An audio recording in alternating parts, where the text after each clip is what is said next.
అందరికీ నమస్కారం. నేను 100%లో పోటీలో తప్పకుండా ఉన్నాను. ఈ ఎలక్షన్‌లో, బై ఎలక్షన్‌లో కాంగ్రెస్ 100% గెలుస్తుంది.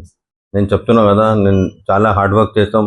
అప్పుడు ఆ ఎలక్షన్ ఓడిపోయింది. ఇది చాలా ఫ్యాక్టర్స్ ఉన్నాయి. బట్ ఇప్పుడు ఇది ఎలక్షన్‌లో మంచి ఫైట్ చేస్తాం. మంచి కాంగ్రెస్‌కి నేమ్ ఇస్తాం.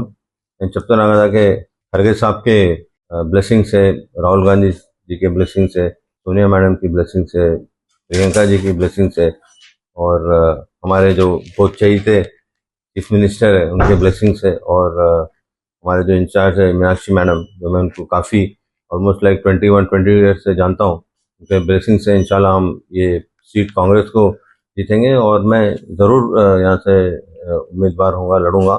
और सब लोग तो बहुत कह रहे हैं कि मीन स्पेकुलेशन तो होते रहते हैं, लेकिन मैं यहाँ से ज़रूर लड़ूंगा। तो देखिए, तो मीडिया में स्पेकुलेशन तो लोग होते हैं, ये डेमोक्रेटिक कंट्री है। यहाँ पे लोग इन इलेक्शन के लिए कोई भी उम्मीदवार के लिए జూబ్లీ విషయంలో కూడా అజరుద్దీన్ గారు ఏదో నేను మళ్ళీ పోటీ చేస్తానని తప్పేం లేదు. గతంలో ఆయన పోటీ చేశాడు కాబట్టి మళ్ళీ పోటీ చేస్తాను చెప్తా ఉన్నాడు. కానీ అది అంతిమం కాదు. ఎవరికి వారు నేను పోటీ చేస్తానంటే అది ఫైనల్ కాదు. కాంగ్రెస్లో ఒక పెద్ద ప్రొసీజర్ ఉంటుంది. ఎవరెవరైతే ఆశావాళ్ళు ఉంటారో వారంతా అప్లికేషన్ పెట్టుకోవాలి పీసీసీలో. పీఈసీ కూర్చుంటుంది, కొంత వడపోత కార్యక్రమం ఉంటుంది. 3 పేర్లు 5 పేర్లు సెంట్రల్ ఎలక్షన్ కమిటీకి పంపుతాము. అక్కడ వడపోత తర్వాత సిడబ్ల్యూసీ ఫైనల్గా అభ్యర్థి ప్రకటిస్తుంది. అప్పటి వరకు ఎవరెన్ని మాట్లాడుకున్నా, ఎవరు ఎక్కడ క్లెయిమ్ చేసుకున్నా అది అధికారికం కాదు.